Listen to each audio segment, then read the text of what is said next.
Hello, good morning. Our first issue is sedition and sedition related law. Under IPC, Section 124A provides for provision for sedition in India. Recently, Supreme Court CJI said that sedition is a colonial law. It suppresses the freedoms because anything that is against the state, anything that promotes the disaffection towards the state can be called as a sedition. Recently, in many of the cases, sedition provision has been invoked to arrest many people. In this context, it is said that there is a gross misuse by the executive of this particular provision, and conviction rates are very low, 3.3% only. In this context, CJI has said that this is the time to review. This is the provision which is used against Mahatma Gandhi, Bal Gangadhar Tilak, our national leaders. In this context, do we need it after 75 years of independence? That's the question now. In this context, in Kedarnath Singh versus Union of India case in 1962, Supreme Court itself said that sedition as a provision should be there, but its use should be regulated. That's the judgment given. Now, is it the time to review it? This is the question now. Recently, in one of the Supreme Courts, it has said that citizens have a right to utter honest and reasonable criticism. This is not a weakness. This should be seen as source of strength. Government should not see it as a weakness. So in this context, Supreme Court has accepted to review this particular provision of sedition. Next issue is Nhrc and West Bengal violence. Recently, after the polls, Legislative Assembly polls, violence has erupted in West Bengal, and Kolkata High Court has appointed Nhrc committee to review the situation and to submit a report. Recently, Nhrc, which is a statutory body, has submitted a report. In its report, it has said that it has recommended that post-poll violence cases should be transferred to CBI. Probe should be by the neutral agency. But the fundamental question is CBI neutral or not? That's a different question. But Nhrc says, yes, there's a rights violation, human rights violation. In many cases, rapes have happened, destruction has happened. So these things need to be probed. So CBI probe should be allowed. That's one of the recommendations of Nhrc. Next issue is India-China issue. LAC conflict, that is line of actual control conflict, is there between India and China. This has led to mutual mistrust. In many of the areas like Demchok, Pangong So, in many areas, partial disengagement happened, full disengagement has not happened. In this context, during SCO sideline meeting, Shanghai Cooperation Organization sidelines, our External Affairs Minister, Chinese External Affairs Minister, they both met and they discussed about this issue. And Ministry of External Affairs have clearly mentioned that status quo needs to be maintained. China has unilaterally changed this status quo and it has disregarded the border agreements of 1993 and 1996. China said it is not the responsibility of the China to bring in full disengagement. It should come from both the sides and India should be sensitive about China's needs also.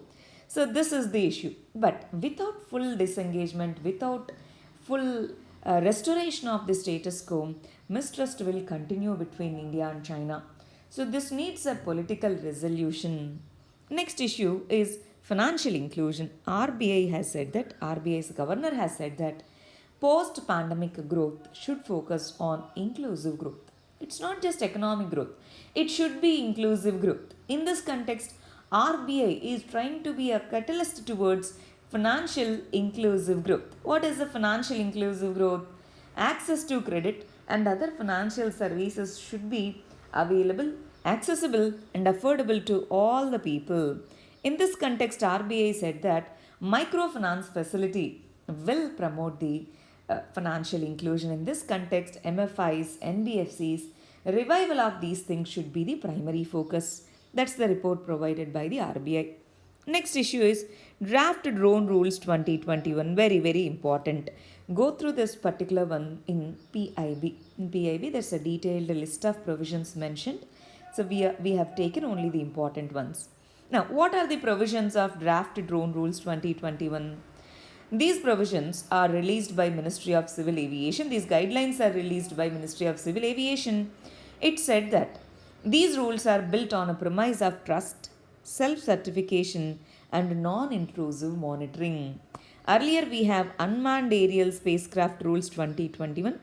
These will be replaced with Drone Rules 2021. So what is the issue here? What are the major provisions of these rules? One, number of compliance certificates that a drone provider are reduced from 25 to 6. Fee reduced to nominal levels. No linkage with the size of the drones. Earlier, based on the size of the drone, fees varies. Small drones, micro drones, nano drones, likewise. Now there is no linkage for that. No permission, no takeoff zones would be real-time monitored, and these zones will be notified as earliest. Next, to promote the indigenization in drone manufacturing and to make India a drone hub, regulations on drone imports and drone components would be placed. And these rules are also promoting for NAVIC system, that is India's regional navigation satellite system. Drones uses navigation system. As of now, we are using GPS. Instead, we want to promote our indigenous system, NAVIC system. And quality certification would be done by Quality Council of India. A regulation of drones would be by the Directorate General of Civil Aviation, which comes under Ministry of Civil Aviation. These are the important points under drone rules. Draft drone rules 2021. Government has placed them for public consultation till August 5th. After that, they will finalize them. Next, editorials. Only two important editorials are there. First one is Strong State and Humane State. If we look at Stan Swami's case, on medical grounds, as he has requested the bail, Supreme Courts have not granted for them. In this context, denial of grant of bail is seen as insensitive. Unhrc and Office of High Commissioner for Human Rights have requested India that to grant bail for rights activists. In this context, our Ministry of External Affairs has said that authorities in India act against violations of law and at a legitimate rate only. We are not taking away any legitimate exercise of rights. And these actions are strictly in accordance with the law. That's the statement given by MEA in response to UNHRC's counter. That is true. Strong state is needed, but strong state should be a humane state. It should consider the humane conditions and it should be a responsive state. Next issue is stock market bubble in India. What is a stock market bubble?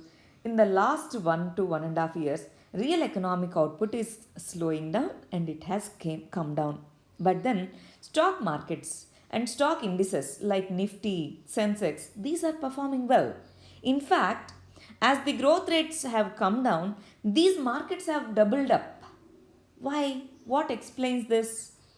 Government is trying to provide fiscal stimulus. Liquidity is there in the market, but investments have come down because of the doubts over the returns. Where should they invest? They are trying to invest in the stock markets.